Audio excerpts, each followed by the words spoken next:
here to tell you how to master the one skill, that will drive your success more than anything else. This has worked for me, and it can work for you too. And I can tell you, it's not IQ. How many smart people do you know that aren't successful? And it's not hard work either. How many people do you know working day in and day out and getting nowhere? This is what we'd hope that success looked like, up and to the right, a straight line.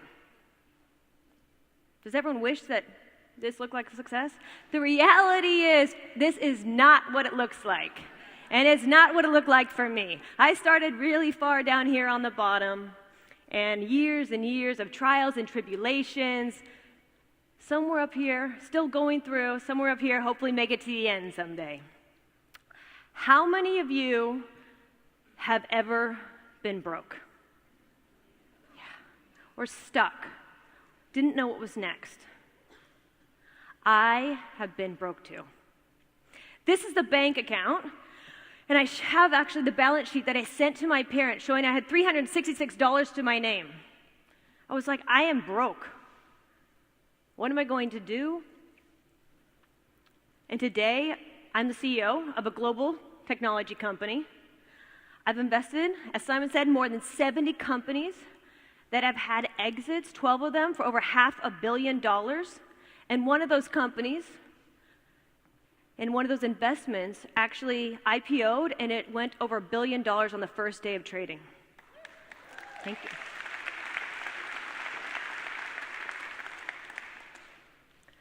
So let me tell you a little bit about myself before I tell you that secret, which is number one, I was not born wealthy. My parents were entrepreneurs. I grew up in Portland, Oregon. At the dinner table, we didn't talk about the sports I played or my day at school. We talked about the challenges they had every single day. It was insane. And the memories is just challenging. And when you look back at having to go through the ups and downs of two entrepreneurs, not just one, it made a huge impact on my life. So when I graduated from college, I went to LA and I worked for a hot internet startup. This is at the start of the .com. I was so lucky. The first company, it raised $1 million, then it raised $120 million. I hired and I called every friend I knew. I'm like, we are going to be .com millionaires. It's going to be huge. You have to come work with me. It was incredible. But unfortunately, nearly 2 years later, the company went bankrupt. And again, I was broke.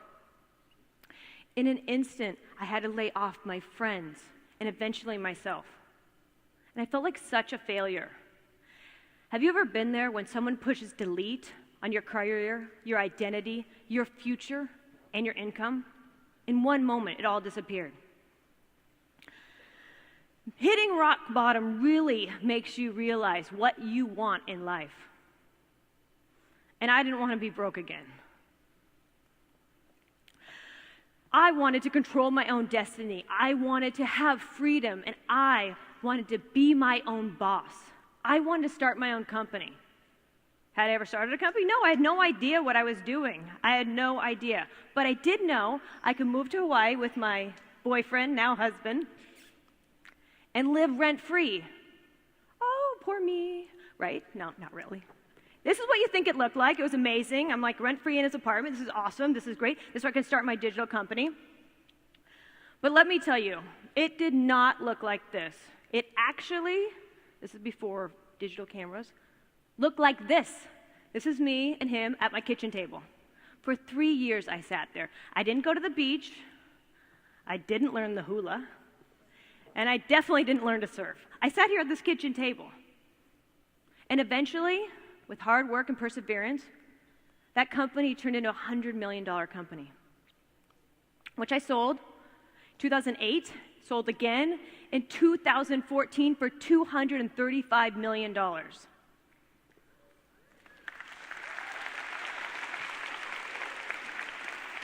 I went from being broke to working at my kitchen table to being an entrepreneur, to then wanting to invest in other individuals to help them achieve success.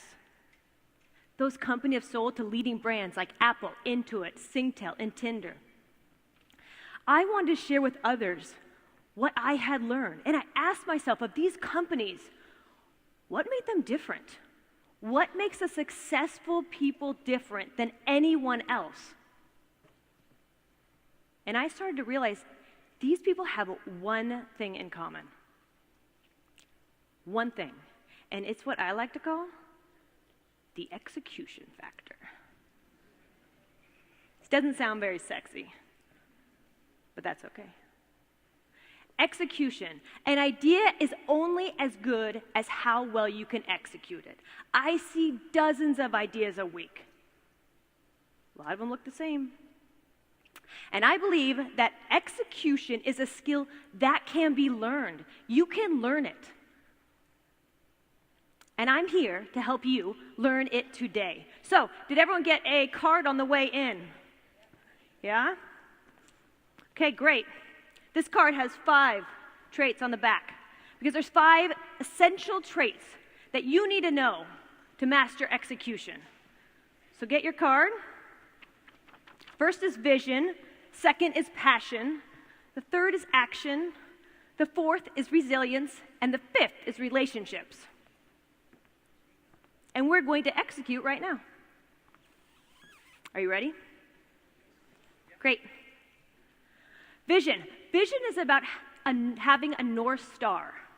It's about having a compass from where you are today to success.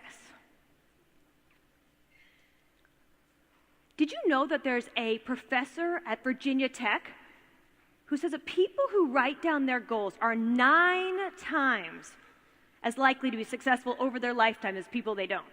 9 times. Why wouldn't you do this? Seems easy. When I sold my last company, I wrote down my goal, as you can see here.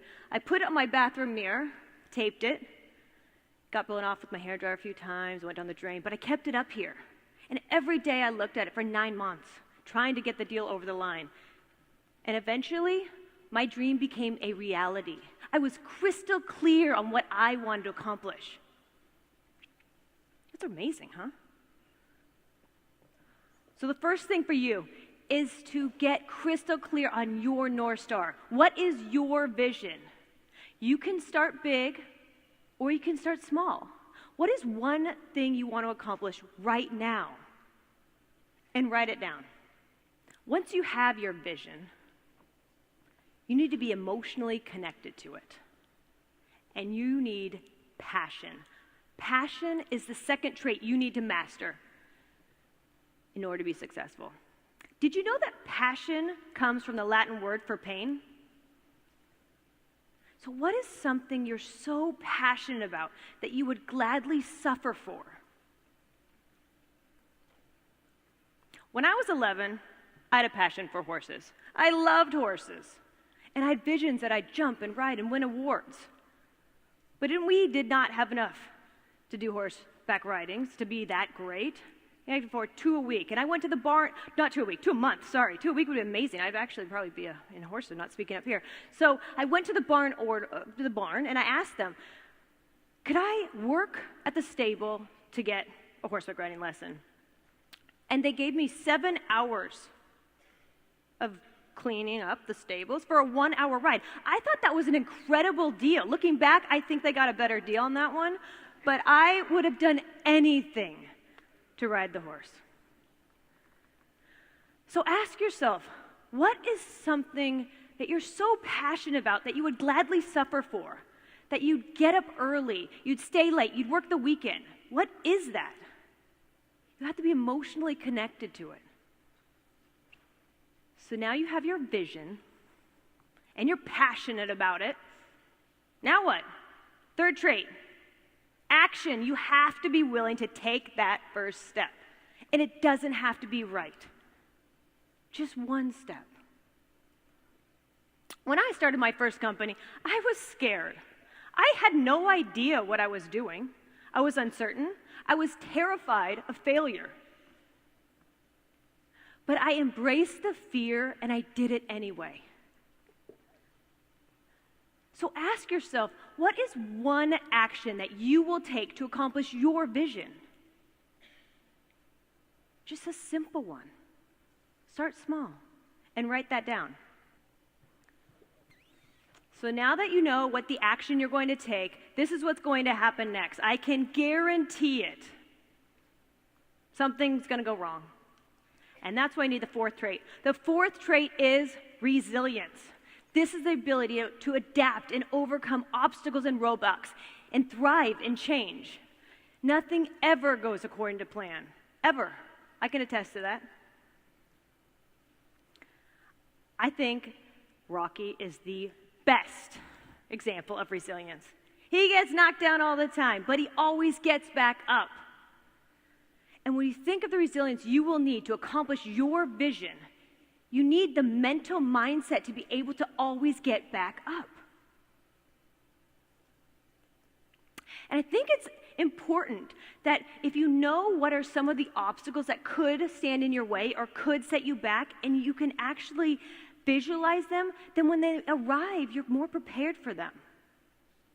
So write down what one obstacle standing in the way of your vision could be.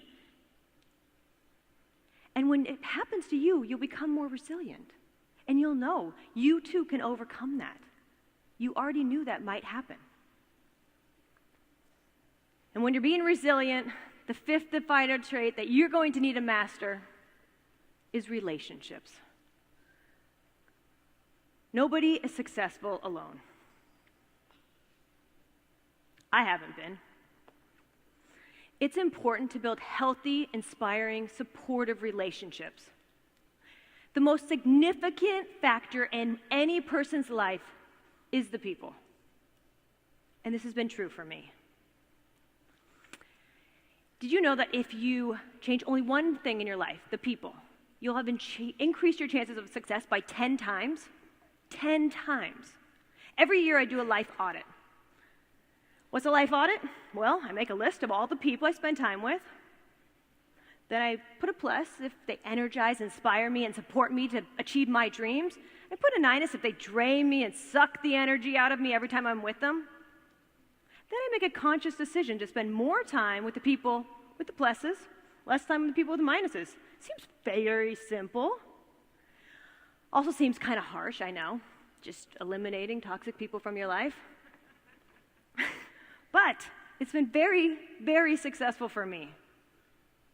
And I think it would be very successful for you. So write down 3 people you spend time with. This is a simple exercise. First name.